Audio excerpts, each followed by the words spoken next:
Muitas pessoas têm tido seus sonhos destruídos pela falta de confiança absoluta em Deus. A Bíblia está repleta de exemplos de grandes sonhos cumpridos para a glória de Deus. Encontro com a Palavra é um programa escrito pelo Dr. Dick Woodward e narrado por Pastor Edson Bruno. Ouça e descubra verdades que lhe ajudarão no seu dia a dia. Com você, Pastor Edson Bruno.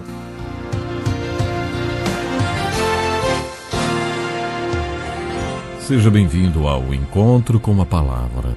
Acompanhe conosco a continuação do estudo do Evangelho de João, versículo por versículo e capítulo por capítulo. Pegue a sua Bíblia e abra no segundo capítulo de João.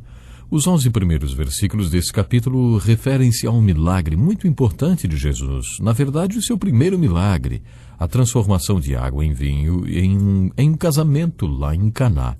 A segunda parte desse capítulo começa no versículo 12 e vai até o final, no versículo 25. Este será o texto de estudo do programa de hoje.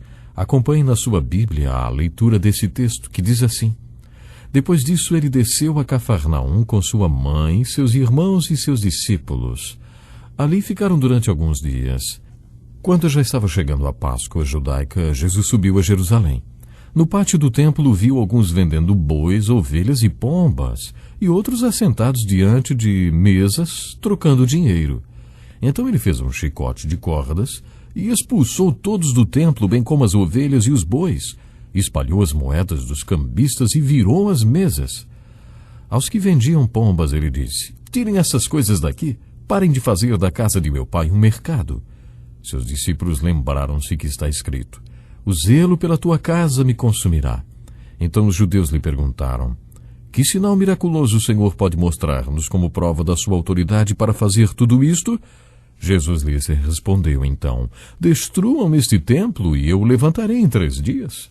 Os judeus responderam: Esse templo levou 46 anos para ser edificado e o Senhor vai levantá-lo em 3 dias. Mas o templo do qual ele falava era o seu corpo. Depois que ressuscitou dos mortos, os seus discípulos lembraram-se do que ele tinha dito. Então creram na Escritura e na palavra que Jesus dissera. Enquanto estava em Jerusalém na festa da Páscoa, muitos viram os sinais miraculosos que ele estava realizando e creram em seu nome. Mas Jesus não se confiava a eles, pois conhecia a todos. Não precisava que ninguém lhe desse testemunho a respeito do homem, pois ele bem sabia o que havia no homem. Esta é a segunda parte do capítulo 2 do Evangelho de João. Esse texto tão conhecido fala de um episódio impressionante, a purificação do templo.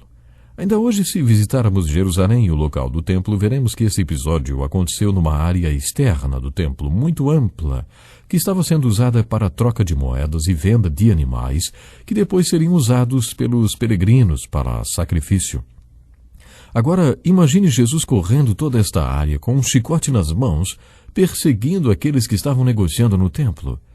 É um retrato e tanto de Jesus, você não acha? Imagine esse retrato de Jesus na Galeria de Arte Espiritual. Você está lembrado dela? Este, sem dúvida, seria um dos quadros mais impressionantes.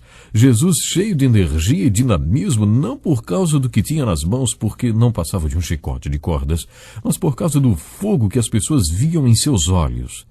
Jesus estava cheio de indignação, retirando toda aquela gente do pátio do templo.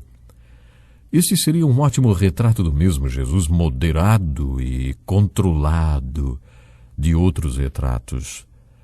Você que tem acompanhado o estudo dos evangelhos deve ter percebido que os evangelhos de Mateus, Marcos e Lucas registram este evento como se ele tivesse acontecido no final do ministério de Jesus. Mas João registra logo no começo do ministério. Os teólogos já fizeram de tudo para explicar esta contradição. Alguns dizem que deve ter havido 2 purificações do templo, outros têm outras explicações. Eu tenho a minha preferida. Você se lembra que eu disse que João escreveu este evangelho com um propósito bem específico? Nos 2 últimos versos do capítulo 20, João escreveu: Jesus realizou na presença dos seus discípulos muitos outros sinais miraculosos que não estão registrados neste livro. Mas estes foram escritos para que vocês creiam que Jesus é o Cristo, o Filho de Deus, e crendo tenham vida em seu nome. Esta é a declaração do propósito de João. ao escrever este evangelho. Lucas também explicou qual foi o seu propósito ao escrever o seu evangelho. Logo na introdução, Lucas, um historiador preciso, fez a seguinte afirmação, conforme a tradução da Bíblia Revista e Atualizada.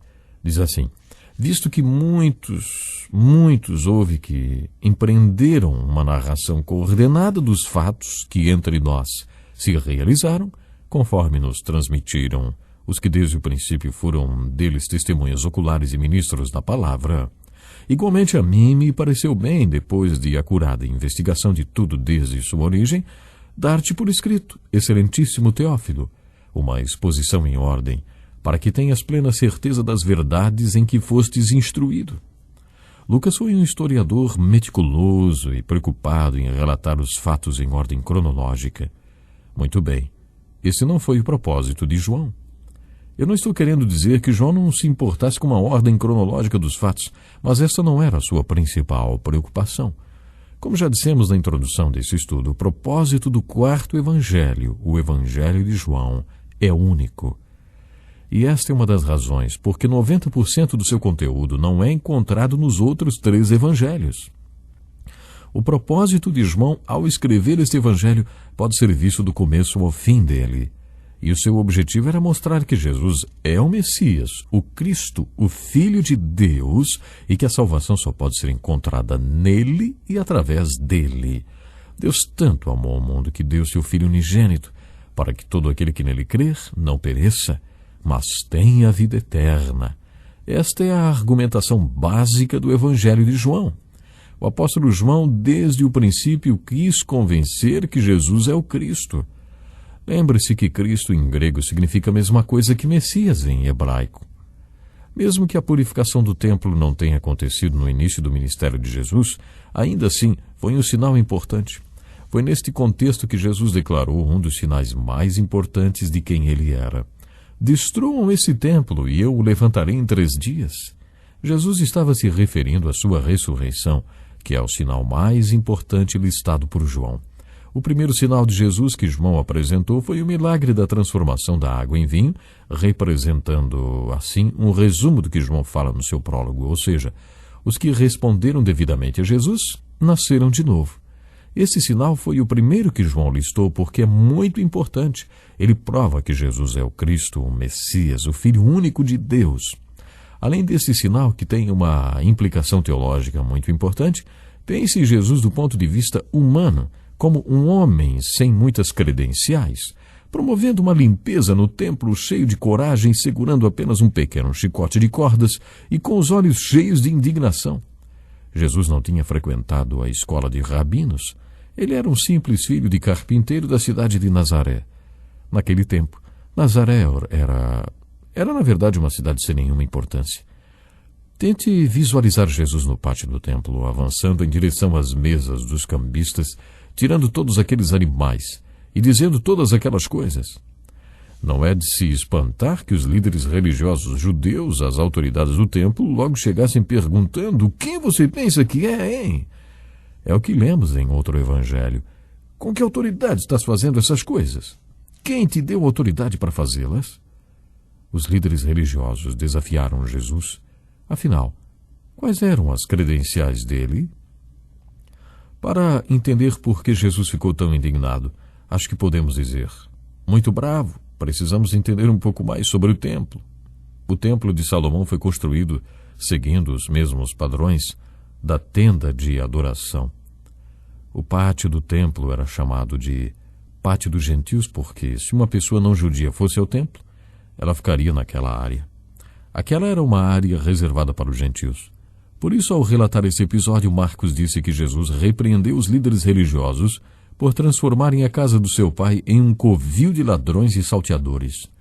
Marcos acrescenta as seguintes palavras de Jesus: a minha casa será chamada casa de oração para todos os povos, mas vocês fizeram delas um covil de ladrões. Aquela era uma casa de oração, não apenas para os judeus, mas para todos os povos. Jesus ficou indignado ao ver que, se um gentio quisesse adorar a Deus, o pátio destinado a ele tinha sido transformado em um mercado. Todo judeu que comparecesse a uma das festividades judaicas, como por exemplo a Páscoa, tinha de levar um animal para sacrifício. É importante que entendamos isto. Às vezes, durante as festas de Páscoa, havia cerca de 250 mil judeus em Jerusalém. Aqueles eram dias de dispersão e havia judeus espalhados em todo o mundo. Alguns lugares do mundo tinham mais judeus do que Jerusalém. Por exemplo, Alexandria, no Egito. Os judeus estavam espalhados por todo o mundo e vinham para Jerusalém para a celebração da Páscoa uma vez por ano, e quando vinham, tinham de oferecer um sacrifício. Não era aconselhável, talvez nem possível, trazer um animal para sacrifício por toda aquela jornada. Por isso eles tinham de comprar animais quando chegavam em Jerusalém. Dá para imaginar como comerciantes oportunistas se aproveitavam daquela situação. A indignação de Jesus não era contra os comerciantes que estavam explorando o mercado, mas sim contra o sumo sacerdote e os líderes religiosos que estavam tirando vantagens dos peregrinos que vinham ao templo. Havia mercados em toda Jerusalém, onde as pessoas podiam comprar animais. Além daquele pátio do templo ser destinado aos gentios, Jesus também pode ter se indignado contra a exploração com a venda de pombas. Eles não exploravam apenas os peregrinos sinceros e devotos, mas principalmente os peregrinos pobres. Moisés determinou para os mais pobres que a pomba seria um sacrifício aceitável. Portanto, os pobres estavam sendo explorados dentro do próprio templo e pelas autoridades do templo. Jesus purificou o templo e confrontou a liderança religiosa do templo responsável por aquela exploração. As autoridades religiosas não reconheciam nenhuma moeda que tivesse uma imagem cunhada nela, como por exemplo a de César. Na verdade, eles não reconheciam nenhuma outra moeda e inventaram uma moeda para ser usada no templo.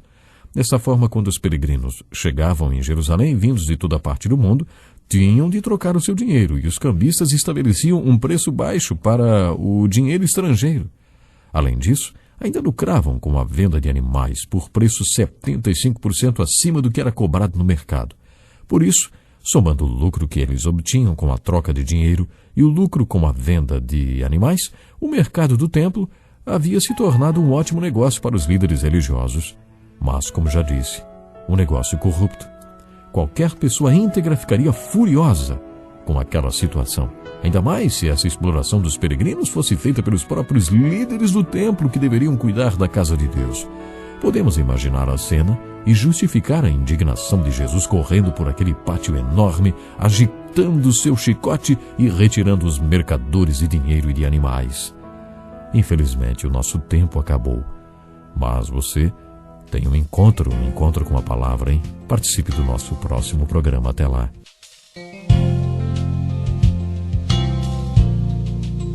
Que lição importantíssima. Obrigado, pastor Edson Bruno. Prezado ouvinte, coloque em prática o que você ouviu aqui.